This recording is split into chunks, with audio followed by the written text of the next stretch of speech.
तर नमस्कार भावांनो, आपल्याला जात होतं टी व्ही आणायला. आई म्हणे लई दिवसाची टी व्ही आणतं, हा जाणूनच घ्यावं म्हणलं.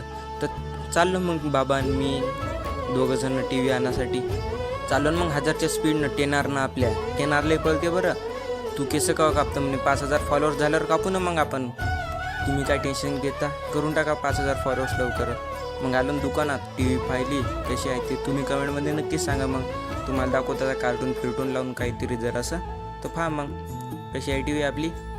कमेंटमध्ये नक्कीच सांगा. मग हे बुक करा म्हणलं आपली टी व्ही, जाऊ द्या म्हणलं घरी, बिल बनवा म्हणलं पटकन. मग आलो घरी, पैसे पे करायचे होते तर करून घेतले. मग आलो घरी, मग लागली ती मल्ले मारण्याची भूक. आईनं वांग्याची भाजी आलूची भाजी बनवली स्पेशल. आंबे होते ते सोबत, लय भूक लागली होती तर खाऊन घ्या म्हणलं. सपासप खाऊन घेतलं. मग चालू करायची होती आपल्याला टी व्ही. सपासप खाऊन घेतलं पहिले. मग हे आपली टी व्ही आणलेली पाहू शकता तुम्ही घरी. लावायची लई उत्सुकता होती आपल्याला, तर लावला ना आपला व्हिडिओ मग टी व्ही